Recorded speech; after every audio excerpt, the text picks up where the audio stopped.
tell what happened? That's crazy, y'all. I didn't really look at y'all. Y'all won't know that tea right now. Mark done got quiet. Where he at? He right here. He getting mad. He don't like the truth coming out.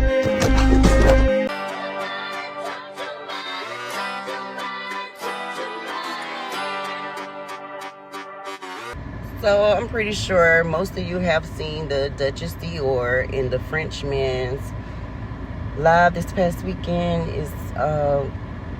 It went viral, and I see it everywhere, especially on TikTok. It's flooding my timeline, and it was some very disrespectful content and things being said, and back and forth between the two. So backstory: very toxic connection this young lady and this young man were in for many years. They were even married. The young lady that went by Duchess Dior, she's 27. Her husband, Frenchman, Shamarcus, I think her name was Zara, but he's 36, 37. Apparently she met him coming out of prison. A lot of tick for tat between the two, always trying to one up the other. A lot of mind games, trickery in this connection. It got to the point where this man reached his breaking point, and a lot of people are saying that she antagonized this man and laughed and smirked and caused her own demise, when if you're really listening and watching what I saw, he already had the intent, the mindset. He was juicing himself up, hence him pouring shot after shot. He was juicing himself up. He took a perk dirty, and he was preparing himself for what he already had in his mind to do. Let's start there. And as women, we got to stop, as women, as people in general, we got to stop glorifying this ish or acting like it's normal, it's okay, and staying in these type of connections. Even himself. So if you've seen the live, they talked about infidelity within their marriage, as they gave us insight into what been going on in their home. Like I said, it was a lot of back and forth, competing, trying to one up the other. Anything you could do, I could do better type energy. They both admitted in the live that he has got physical with her before, put paws on her before. She stayed. Even his brother came on and said that she would always call him back. Trauma bonding, This story, this situation really hit home for me. It's nothing cute about a guy putting his hands on a female. It's nothing cute about a female putting her hands on a guy either. And it's like they went live and did all this, caused all this commotion. And I seen the live, I seen people comments, and everyone's laughing, ha ha ha, tee hee hee, until it wasn't funny. Nobody intervened, nobody pulled up, nobody tried to diffuse the situation. Nobody like, hey sis, come over here, let's talk. Hey bro, get off live, that's your wife. Nobody pulled up, nobody checked in. Giving clout chase for his family to even come on live and try to debunk this man's behavior. Then it was just a lot to take in this situation. He accused her of doing root work. She said he started it. He tried to put a love spell on her. He said she was attacking his finances. Nothing to play with. Spell work is never cool to play with, especially when you're trying to change another's emotions, make someone fall in love with you. Usually backfires very terribly, especially if their heart, if it's not what the heart truly desires. And then too, as women, we got to stop beating down our men.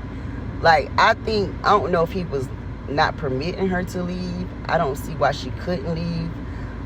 I would have been out that door. I would have left him and them kids in that house and left him on live to vent to himself. And it's easier to say what we would do when we're not truly in that situation or predicament. And I wouldn't allow myself, where I'm at now, I done been there. I'm older than her. I got her probably by like 10 years. So I've been there, but I learned. And, you know, and unfortunately, she didn't get the chance to learn this valuable lesson in regards to discerning and discernment. Unfortunate events, like I said, I think she could have left. It would have probably diffused the whole situation. I can't really say that too, because he came in stating that he was going to deliver someone today. This was his testimony.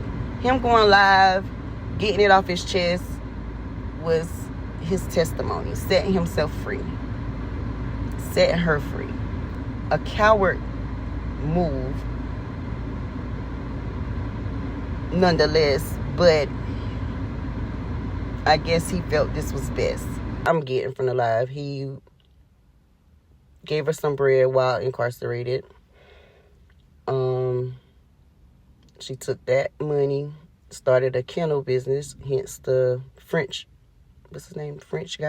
man. But yeah, so he's supposed to start a kennel to breed dogs, and he eventually gets out. She takes that money, buys property, a house. So her mindset was in the right place, if you ask me.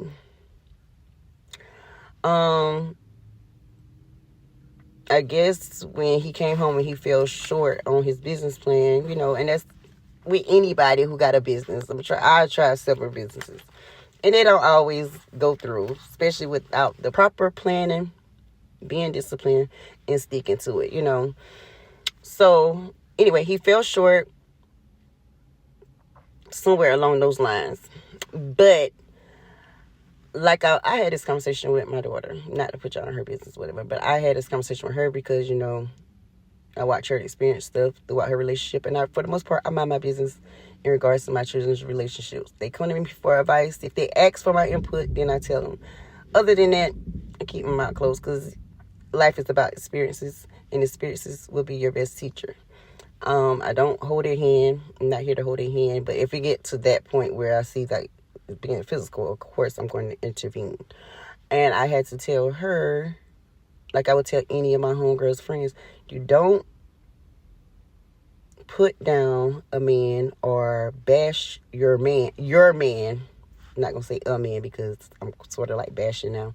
But you don't put down your man or bash your man amongst company, his friends, or any way of shape or form to belittle him. You know what I'm saying? Because when you're doing so, create space and make other things that is okay. So ain't no telling, you know, what was said amongst his friend circle, amongst the guys, you know. And then that happens, like I said, with him going to the internet and inserting millions of people at this point in their affair, their business, their relationship, their union. Everyone has an input. So it's no telling what was being said in his ear amongst his friend circle and in her ear amongst her friend circle.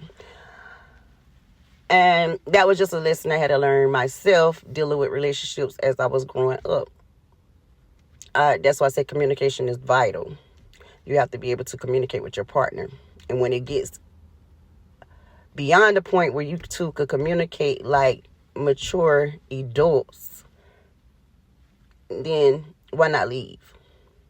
If I got to put my hands on you, I ain't want to deal. If I got to go through your phone, I don't want to deal, because that means I don't trust you. If I don't trust you, how can I lay down with you at night? That's just my thinking process, my logic. And in this situation, they let love override their logic. Where love starts, strategy ends. So, and that's why it's good to be independent while in a relationship is versus being dependent. Because from what I'm getting from the situation, Marcus, whatever his name was, he was very dependent, became dependent on this, too dependent on this connection, you know. And so where he was in love with his wife, he got off his square, got off balance in regards to his hustle, his grind, his business. And, you know, that's tough when emotions are involved, but it happens. So you pretty much could take my advice as a grain of salt. But I'm single by choice. And that's because, like I said, I see a lot of these patterns displayed by this young man and several men nowadays. And it don't matter their age, their race. Because I done tried, you know. So, like, when I see the patterns, I'm out of there. Like I said, because life experiences has been my best teacher.